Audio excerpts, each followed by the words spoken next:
बच्चों, आज motion numerical chapter में क्वेश्चन नंबर 6 एनसीईआरटी देखते हैं। फिगर, ये फिगर है आपका। Figure shows the distance time graph of 3 objects A, B and C. Study the graph and answer the following question. क्या दिया हुआ है? आपका एक ग्राफ दिया हुआ है जिसमें टाइम कैसी में दिया हुआ है, आवर में दिया हुआ है। 0.4 आवर, 0.8 आवर, 1.2 आवर, 0.4 बढ़ते जा रहा है। और यहाँ जो दिया हुआ है वो डिस्टेंस दिया हुआ है। ये डिस्टेंस लिखा हुआ है किलोमीटर में, 4, 8, 12 इस तरह से लिखा हुआ है। ठीक है, ग्राफ को अच्छे से देखोगे तो 0 से 4 के बीच में ये 7 पार्ट में है। 1, 2, 3, 4, 5, 6, 7। 1, 2, 3, 4, 5, 6, 7 मतलब हर एक 7 पार्ट, हर एक 7th पार्ट पर 4, 7 पर फिर 8 इस तरह से किया हुआ है। तो यहाँ पे देख रहे हैं हम लोग, figure shows distance time graph of 3 objects A, B and C. Study the graph and answer the following questions. 4 question आपको दिया हुआ है। पहला क्वेश्चन क्या है? Which of the 3 is travelling the fastest. पहला ही देखते हैं, which of the 3 is travelling the fastest. आपको थ्योरी क्लास में मैंने बताया है कि स्लोप जो होता है, डिस्टेंस टाइम ग्राफ का जो स्लोप होता है वो क्या देगा? स्पीड को देगा। वेलोसिटी टाइम ग्राफ का जो स्लोप होता है वो किसको बताएगा? एक्सेलरेशन को बताता है। स्लोप किसको बोलते हैं? स्लोप किसे बोलते हैं? ये एक्स एक्सिस है, ये वाई एक्सिस है। यहां से अगर कोई लाइन जा रहा है, एक्स एक्सिस के साथ जो एंगल बनाता है, अगर उसका tan लेते हैं, tan थीटा, इसी को बोलते हैं हम लोग स्लोप। स्लोप मतलब क्या होता है? Inclination of a line, inclination of a line with the x axis. ठीक है, tan of a inclination of a line with the x axis. ध्यान रखिएगा, जैसे जैसे एंगल बढ़ेगा 0 से लेकर 90 तक, वैसे वैसे tan का वैल्यू क्या होता है? tan थीटा का वैल्यू बढ़ते जाता है। यानी जिसका जितना ज्यादा एंगल, tan का वैल्यू उसका उतना ज्यादा। किसमें? फर्स्ट में, यहाँ 0 से 90 के बीच में। ये क्या बना रहा है? 90 बना रहा है। मतलब 0 से 90 के बीच में जैसे जैसे एंगल बढ़ते जाएगा वैसे वैसे स्लोप उसका बढ़ते जाएगा। तो इसी पर बेस्ड यहाँ पर है, which of the 3 is travelling the fastest. यहाँ देखिए किसका स्लोप ज्यादा है, इस तीनों में किसका स्लोप ज्यादा है? तो अगर B का स्लोप C और A से कम रहता तो ये क्या होता? कुछ इस तरह का जाता, कुछ ऐसे जाता। ये कभी कट नहीं करता A और C का। यानी A और C को जब कट कर रहा है B, यानी B का स्लोप A और C दोनों से ज्यादा है, तभी जाकर B का ग्राफ जो है A और C को कट कर रहा है। यानी विच of the 3 is travelling the fastest. तो डिस्टेंस टाइम ग्राफ का जो स्लोप होता है वो क्या देता है? स्पीड देता है। तो कौन सा ज्यादा ज्यादा स्पीड है? आप खुद बता सकते हैं। अब B का जो है C और A के रिस्पेक्ट में ज्यादा स्पीड है, क्योंकि B नीचे से स्टार्ट हो रहा है, यहां से ओरिजिन से स्टार्ट हो रहा है, फिर भी ये C और A को कट करता हुआ इससे कम टाइम में ये ऊपर चला जा रहा है। तो आंसर हो जाएगा इसका, which of the 3 is traveling the fastest? B is traveling the fastest. Why? Since its slope is greater than A and C. We know that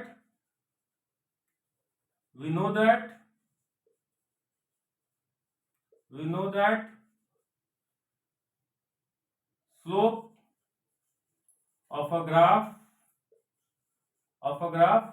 किसका? Distance time gives speed. ठीक है, ये अपनी जानकारी के लिए लिखेगा बच्चों। सिर्फ लिखना है B is traveling the fastest since its slope is greater than A and C। ठीक है बच्चों, अब इसको इरेज करते हुए बी को समझेंगे। अब क्वेश्चन नंबर बी क्या बोलता है, are all three ever at the same point on the road. बोल रहा है क्या ए बी सी जो तीनों लाइन जो है, तीनों ग्राफ जो देख रहे हो, स्ट्रेट लाइन जो देख रहे हो तीनों, ये पूछ रहा है कि क्या ये एक पॉइंट पर मिलेंगे। एक पॉइंट पर मिलने का कंडीशन यही होता है कि अगर यहां से चले, यहां से चले, यहां से चले, यहां से इस तरह से, अगर एक पॉइंट पर मिल रहा है तब बोलेंगे कि एट अ पर्टिकुलर टाइम पे, एट अ पर्टिकुलर टाइम पे, है ना, ये एक जगह पे आपका, ये एक जगह पर आके मिल रहा है, यानी एक पर्टिकुलर टाइम पे तीनों ऑब्जेक्ट जो है एक पर्टिकुलर डिस्टेंस कवर करके आपस में क्या हो रहा है, मीट हो रहा है, मिल रहा है। लेकिन कुछ इस तरह कैसे इसमें है क्या बच्चों, बिल्कुल नहीं है। ए सी को अलग पॉइंट पर कट कर रहा है, बी ए को अलग पॉइंट पर कट कर रहा है, बी और सी अलग पॉइंट पर कट कर रहे हैं। तो ये कोई चांस नहीं बनता है कि तीनों किसी भी टाइम पे एक जगह आकर मिले। यानी यहां हो जाएगा आंसर नंबर बी, लिखते हैं बच्चों, are all three ever at the same point on the road. No, because all three points A, B and C not intersect all three lines, बोल सकते हैं यहाँ पर लाइन्स ही बोलेंगे, all three lines A, B and C not intersect at a same point,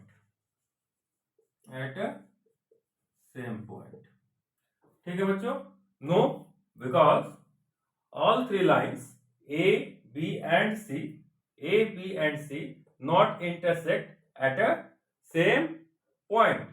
अब देखेंगे बच्चों question number C, how far, बच्चों how far, question number C है, how far has C travelled when B passes A. B क्या कर रहा है, B जब ए को पास कर रहा है, कहां पर पास कर रहा है, यहां पर पास कर रहा है ना, यानी 8 पे, ठीक है। तो 8 पर क्या हो रहा है, ए जो है वो बी को पास कर रहा है, ए जो है वो ए जो है बी को पास कर रहा है, किस पे, 8 पे। लेकिन सी जो है वो उसका स्टार्टिंग पॉइंट 0 ना होकर कहां पे है, यहां पे है, 1 2 3 4 5 6 7 फोर्थ पे है, ठीक है बच्चों। तो यहां पर हम लोग देखते हैं कि जब बी जो है ए को क्रॉस कर रहा है तो उस समय सी कितना डिस्टेंस ट्रेवल कर रहा है। तो इन graph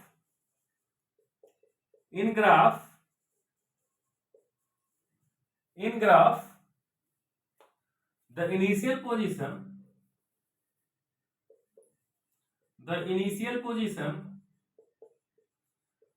position of C is कितना है, 4 ग्राफ यूनिट है ना, 4 ग्राफ यूनिट। अब 4 ग्राफ यूनिट को किलोमीटर में निकालना पड़ेगा हमको। कैसे निकालेंगे, ये कितना है हम लोग का, एक यूनिट 4/7, कैसे, 1 2 3 4 5 6 7 4/7, ये वाला एक यूनिट कितना निकल के आ जाएगा, 4/7, 8/7, इस तरह से होगा 12/7, और ये वाला पोर्शन कितना हो जाएगा, 16/7। अगर यहाँ 1 रहता तो ये 1/7 हो जाता, 1/7, 2/7, 3/7, 4/7, 5/7, 6/7, 7/7, 7/7 कितना हो जाता, 1 हो जाता। लेकिन यहाँ 4 है तो ये 4/7 हो जाएगा। तो 4 ग्राफ यूनिट के लिए क्या हो जाएगा डिस्टेंस, 4 ग्राफ यूनिट के लिए क्या हो जाएगा, 4 इंटू 4/7 यानी 16/7 किलोमीटर बच्चों, ठीक है, 16/7 किलोमीटर।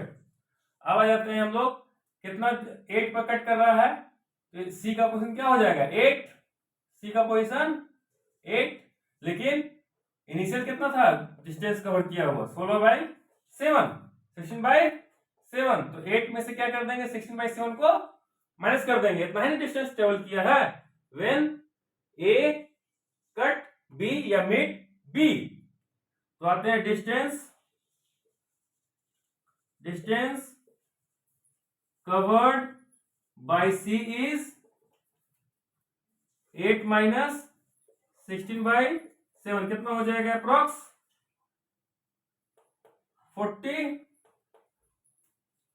40/7 किलोमीटर,